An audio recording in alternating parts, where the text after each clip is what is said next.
ಶ್ರೀ ಗುರು ರಾಘವೇಂದ್ರ ಸ್ವಾಮಿಗಳ ಆರಾಧನೆ ಹಿನ್ನೆಲೆಯಲ್ಲಿ ಇಂದು ರಾಯರ ರಥೋತ್ಸವ ಅತ್ಯಂತ ವಿಜೃಂಭಣೆಯಿಂದ ಜರುಗಿತು.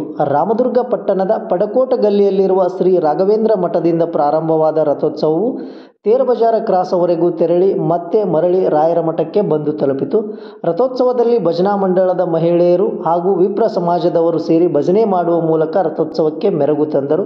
ರಾಯರ ರಥೋತ್ಸವಕ್ಕೆ ಕಾಂಗ್ರೆಸ್ನ ಮುಖಂಡ ಪ್ರದೀಪ್ ಪಟ್ಟಣ್ ಹಾಗೂ ಮಾಜಿ ಜಿಲ್ಲಾ ಪಂಚಾಯತ್ ಸದಸ್ಯ ಮಾರುತಿ ತುಪ್ಪ ಚಾಲನೆ ನೀಡಿದರು. ರಾಯರ ರಥಕ್ಕೆ ಹೂಗಳಿಂದ ಅಲಂಕರಿಸಲಾಗಿತ್ತು. ರಥೋತ್ಸವದ ನಂತರ ರಾಯರ ಬೃಂದಾವನಕ್ಕೆ ಅಲಂಕಾರದ ಸೇರಿದಂತೆ ವಿವಿಧ ಧಾರ್ಮಿಕ ಕಾರ್ಯಕ್ರಮಗಳು ಜರುಗಿದವು. ಈ ವೇಳೆ ವೇದಮೂರ್ತಿಗಳಾದ ಪ್ರಹ್ಲಾದಾಚಾರ್ಯ ಜೋಶಿ ಮತ್ತು ಬ್ರಾಹ್ಮಣ ಸಮಾಜದ ಅಧ್ಯಕ್ಷರಾದ ಪ್ರಸಾದ್ ಕುಲಕರ್ಣಿ, ಆನಂದ್ ಕುಲಕರ್ಣಿ, ಜಿಬಿ ಮೋಡಕ್, ವಾದಿರಾಜ್ ಫಡ್ನೀಸ್, ಉತ್ಸವ ಕಮಿಟಿ ಅಧ್ಯಕ್ಷರಾದ ಭೂಷಣ್ ದಾತೆ ಸೇರಿದಂತೆ ಹಲವರು ಈ ವೇಳೆ ಉಪಸ್ಥಿತರಿದ್ದರು.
Hare